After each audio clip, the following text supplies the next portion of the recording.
all having a amazing day? Yeah. Did you all have like amazing good knowledge in your breakout sessions and a good lunch?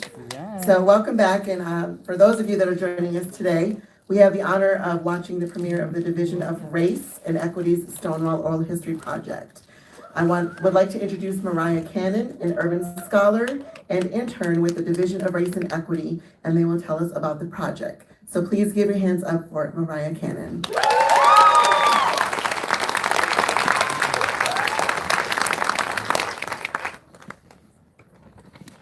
Hello. Hi. First, we thank everyone who shared their experiences and participated in the Stonewall Oral History Project. Thank you so much. We are so grateful you have given everyone the space to embrace your experiences, and we hope that it will uplift you and the Black, Indigenous, people of color, transgender, and gender nonconforming community.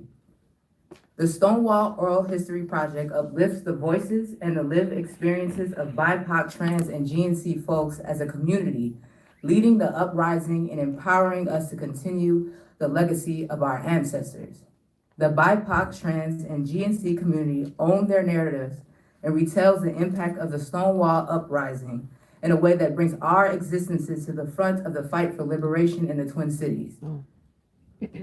Here, we will recognize the truth of the past and connect with the present experiences of BIPOC, trans, and GNC folks, authentically and artistically expressing realities, joy, and visions for the future. The memory of the Stonewall Oral History Project, much like the uprising, intends to live as an encouragement to continue growing the support and aspiration to own liberation in the BIPOC, trans, and GNC community. Please, I'd like to welcome Aja to the stage to discuss more about the project. They were the videographer, and we appreciate them so much. Thank you.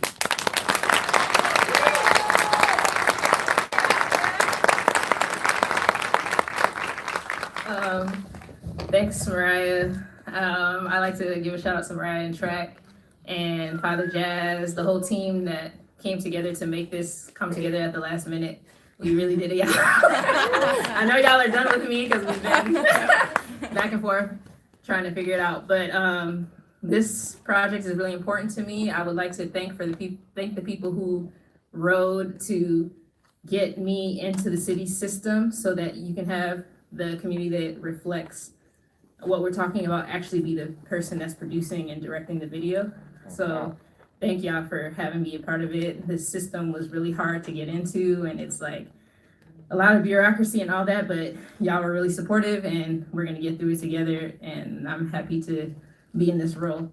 So the only thing I really have to say about it is there's 3 films. The first one you're gonna see are interviews. So as a team, we're working to mostly Track and Mariah and Father Jazz. We're working to get people to be interviewed to talk about reflecting on Stonewall 50 years later, us reflecting on it. And then there is the second video is a round table. It's not really a round table, it's more of just people talking and interviews like all together. And also as a group reflecting on some similar stuff. And then the last piece is my favorite. I don't know if Baki's in the room. Baki's in it. And also Andrea Jenkins.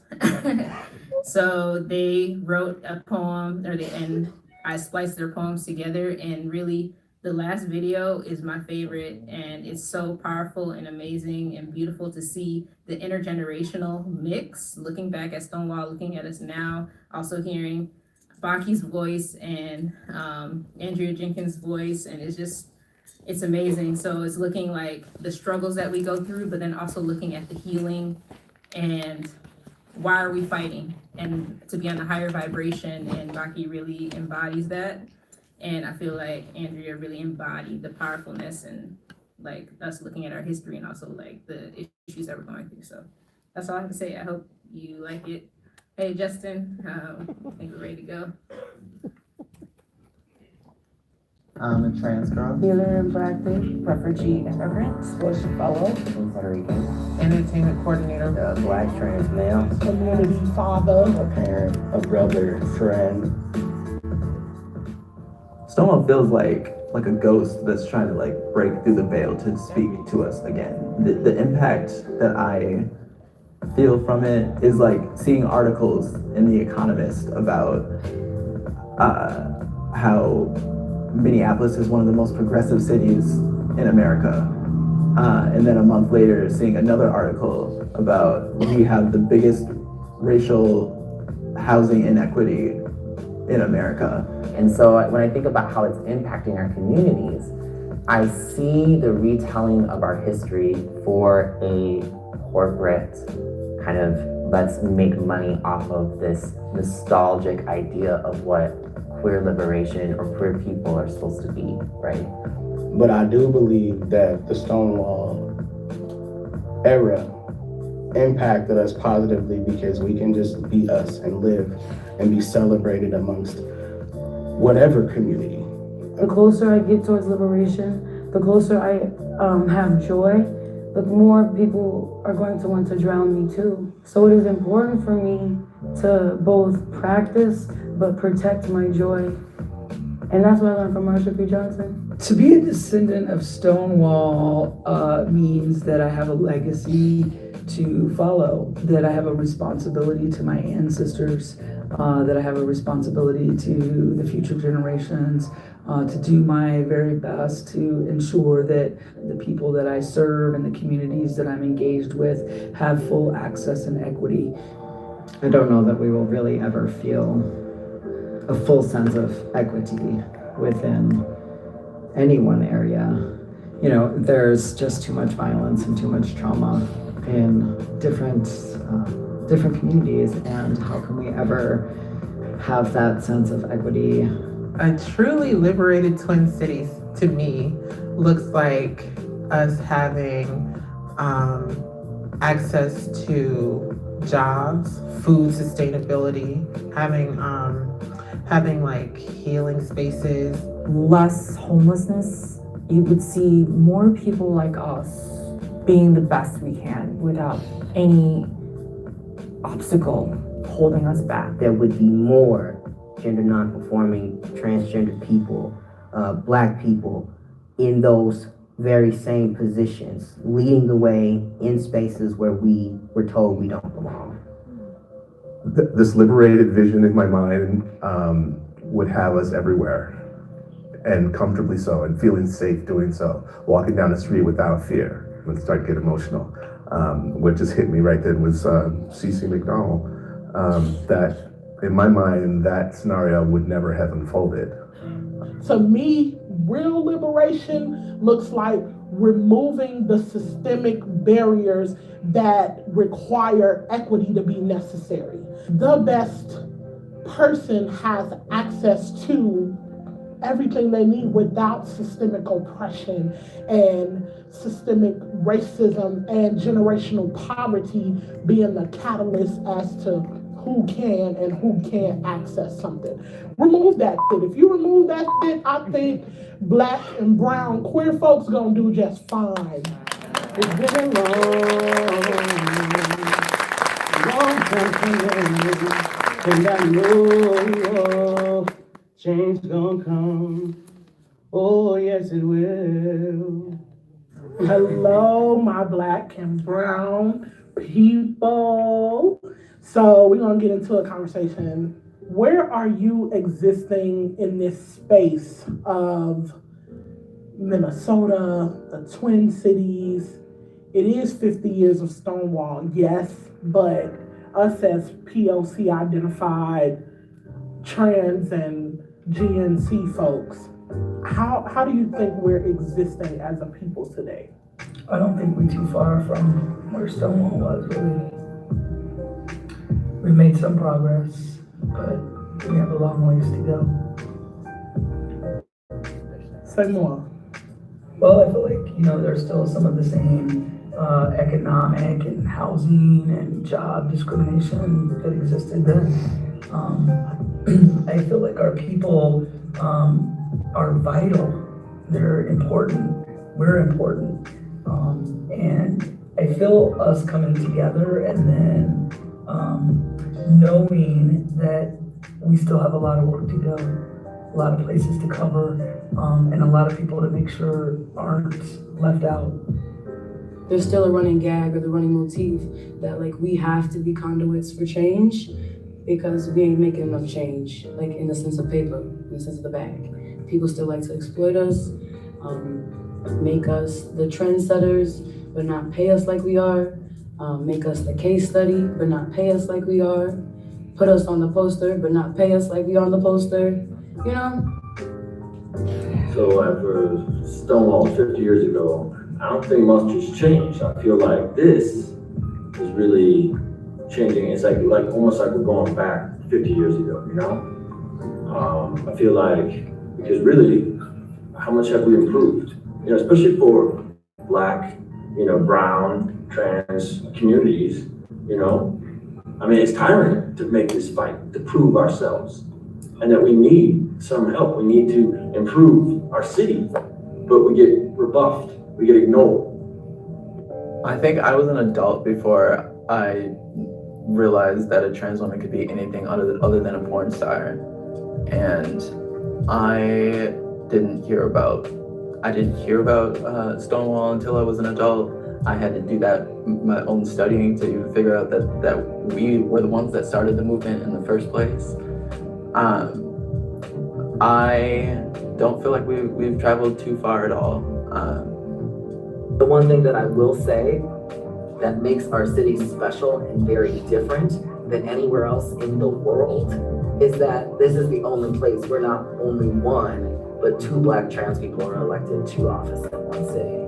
There is nowhere else in the country or the world where you have more than one trans person on an elected legislative body. And we have two Black queer trans people on one legislative body of 13. And so what that means is that Andrea and I are changing the kind of conversations are happening within city government and city of Minneapolis. And so, so like the struggle is still there, but I try every single day to never take for granted the fact that I'm in a position of power and privilege and that it is my responsibility to do the work there.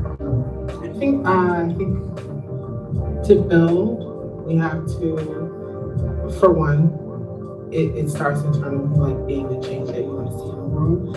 There is oppression that's coming at us from all angles, and we deal with that in different ways. And we have to come together and just support each other and love on each other.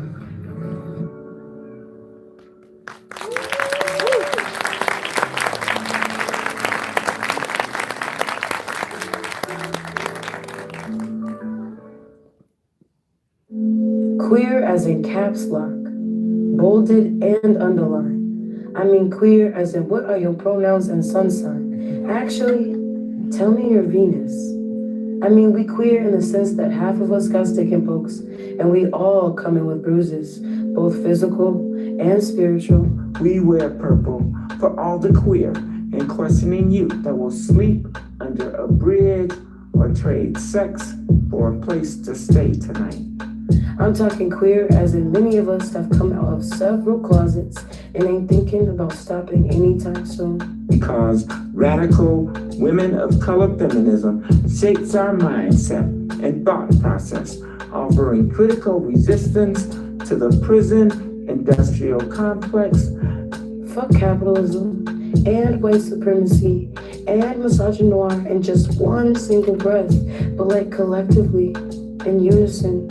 Transgender warriors, we will never forget what they taught us about who we are and what we are, and how beauty is our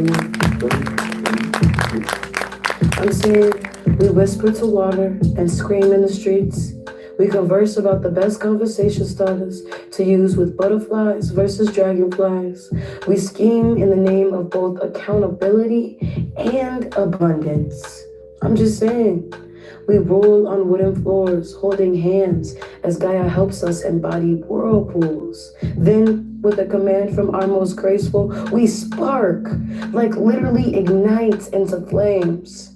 Some real fire-bathing realness. And what if love was the most powerful word in the ethos? Love.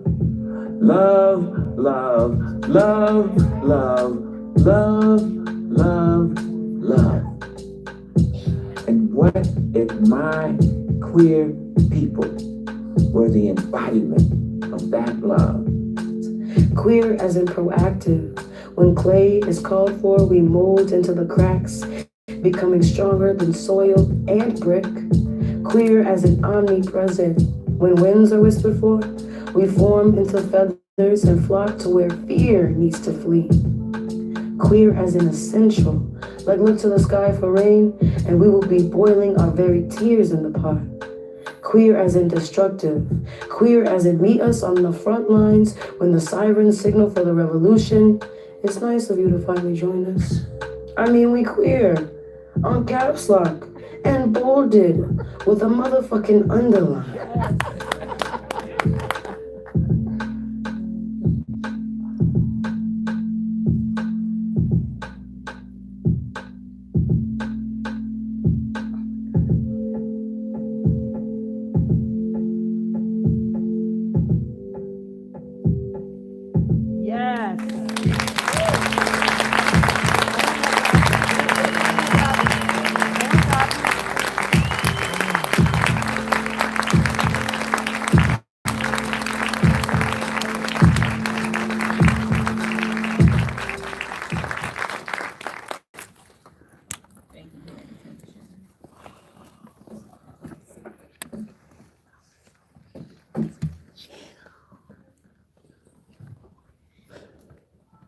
Where can I get a copy? Clap, clap, clap, everybody. Yes. Thank you, Aja, Father Bordeaux, Mariah, everyone in those beautiful films. Again, really quickly, we are having the job fair in the pavilion from 9 to 4, and then there's also the healing justice space from 11 to 5. And then there's also restrooms. There's also a gender neutral bathroom down, if you go up and down the stairs, and there's also restrooms that way. Is there a reception? All right, so I am amazingly honored to introduce our keynote speaker for today. Hey. I'm a super fan. I just met this person out in the lobby, and they're lovely and beautiful and amazing. I'm excited. Nikki B is a Black trans femme using cultural organizing to make liberation irresistible. Micky descends from the first Black welders in southwestern Georgia when they spent their childhood summers. As a young person, Micky's political awakening was grown through Black drag queens, Black queen men living with HIV, and Black women on the front lines of reproductive justice. In 2015, Nikki B co-founded Southern Fried Queer Pride, SFQP, a queer festival turned art education nonprofit. Through SFQP, Micky explores the nuanced intersections of queer performance and organized resistance. Micky is a member of Southerners on a New Ground 2018 Atlanta Pride Grand Marshal and 2019 House of Pentacles Film Fellow. Micky has organized trans communities across the South as the first lead of the TLC at Song program. In a previous role, Micky co-organized demonstrations against HB2 in North Carolina, held a trans leadership summit in Nashville, Tennessee, and published The Grapevine, a community report of pressing issues facing TG and C Southerners. Currently, Micky is a national organizer for the Transgender Law Center. In this role, Micky coordinates a coalition addressing solutions to criminalization led by Black, Indigenous, and migrant trans leaders. Micky is simultaneously building leaderships, networks, and healing justice for Black trans femmes through the Black Trans Circles Project, founded by Raquel Willis. Nikki B is a proud bisexual Scorpio living and loving in Atlanta, Georgia. A fun fact, Micky loves fried plant-based food after a long day of voguing in resistance to the police state. So I think they're gonna get some stuff ready here, but please welcome to Minneapolis, Minnesota, Nikki B.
Justin, are we on? The HDMI.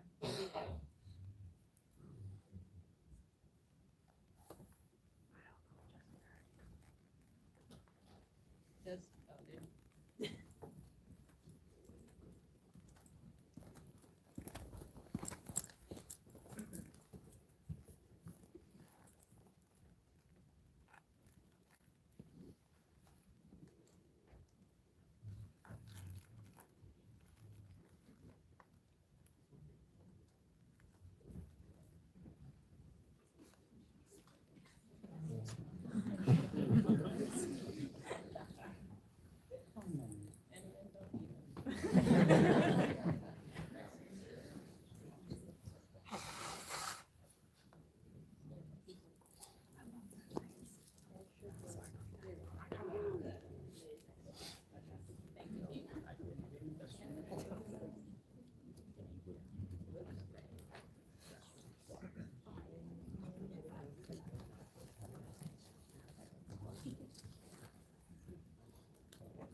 Go, Micky. Hey. Okay, so technical difficulties are over. Hi. Whoa, okay. So thank you so much. This is my first time in Minnesota, my first time in Minneapolis. It's already super amazing and beautiful. I passed the gold star that Prince has. And that was a really cool moment for me because that's all I know about Minneapolis. So I hope to leave here knowing more about y'all, more about what's important to y'all, what makes you you, why you choose to live in this place that gets really cold. I'm gonna keep making fun of y'all because I live in Atlanta. But it's really good to be here. Thank you so much to Track, to Andrea, to Rox, to Aluchi, to Shimmer. I'm really, really excited to be here and talk about some of the work that I do. I hope that I don't talk too long and that we actually get some space to have some conversation between each other, because I'm really an introvert. This is all drag for me. So I really just want to be in deep conversation with y'all rather than up here speaking to you. But I'm gonna get the conversation started. Is that cool? Yes. Cool, all right. So yeah, my name is Nikki B. I use they, them, or she, her pronouns. I'm going to change things up a little bit. I know y'all have been talking about shifting the narrative, but today we're going to actually talk about decolonizing the narrative. And when I say decolonizing, right, I mean breaking down the structures in our society that were literally put in place in colonial times, but are still in effect and are still oppressing our people, right? Yeah. That's me. So just to give you a little bit of an overview of what we're going to talk about, so you can plan on your favorite parts. Ooh.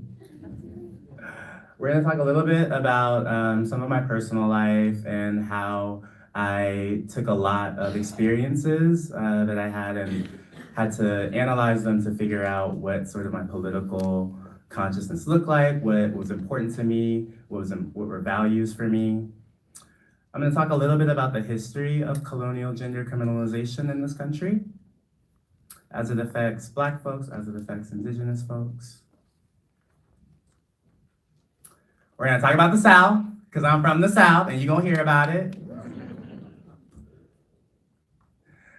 And as I was introduced as a cultural organizer, I saw some of y'all were kind of like, what's that? So I'm going to explain what a cultural organizer is.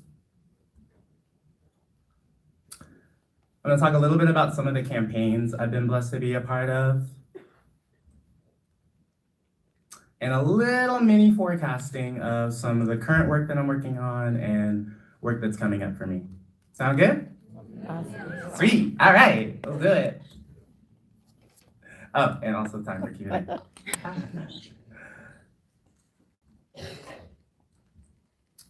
So the personal is political is a term that's been long in use in feminist circles. Honestly, nobody knows who first coined it anytime you ask any feminist if they coined it, they usually reply with, well, that's like claiming ownership of World War II, right? There's so many things involved, so many steps that happen to get to this point, to get to this consciousness. Who could really claim it? A lot of people attribute it to Audre Lorde, so I'll attribute it to her too. But the personal is political really just highlights how our individual interactions, our interpersonal interactions can either reify or can deconstruct some of the structural systems that we navigate, right? So for me, I was born in Germany to folks who were in the Army at the time. We were on an American military base. But my folks are from Albany, Georgia, Southwest Georgia. And if you know anything about Albany, you probably know that it is the seat of some of the civil rights struggles that happened in the South. My grandmother works at the Albany Civil Rights Museum now with her gay best friend. She loves to tell me about her gay best friend. It's very nice.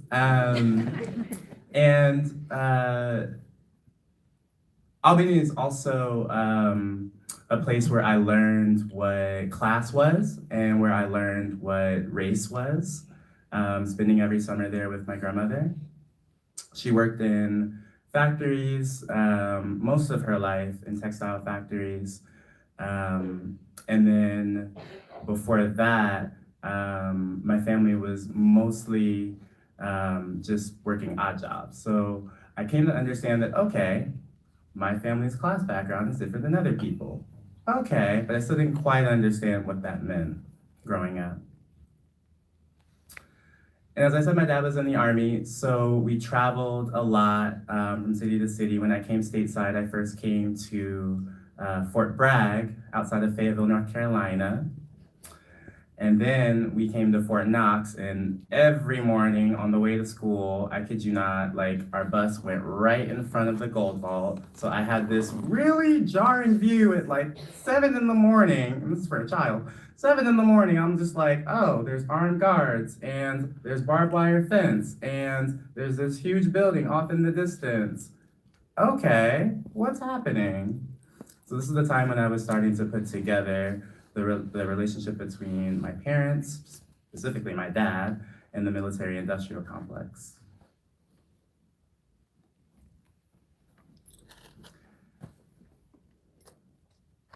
And as I'm figuring all of this out, right, I'm coming into consciousness about my sexuality and my gender, coming to understand myself. And so just so that I can get an understanding of who's actually here in the space, can I just get a shout out of who are the trans folks in the space? Okay, we here. Where are my non-binary fam? Yes, we out here, okay. And can I just also, where are my gays, my lesbians? Okay, all right. And can I also, my bisexuals? Okay, word. And just folks who just ID is queer. Okay, word. Yeah, and so there was so much work that went into being able to cheer and recognize those identifications, right? People moved political consciousness to be able to say, this label means this thing. It means I'm a part of this community. It means that I deserve these protections. It means that you should respect me, right? So I'm really appreciative of that work that led to that and allowed us to come to this point where we get to be this alphabet gang, LGBTQIA, all the things. And also, I'm really appreciative of the ways that we as a generation have been able to redefine what some of these labels mean, right? So particularly for folks who identify as bisexual, this historically meant you were only attracted to cisgender men and cisgender women, right? But actually, trans people have always existed, non-binary people have always existed, and bisexual people have always been finding us hot. Okay. And actually, the purple stripe in the bisexual flag represents non-binary people or people whose gender is fluid, right? So we just have to really make sure that that was a little drunken night with me and my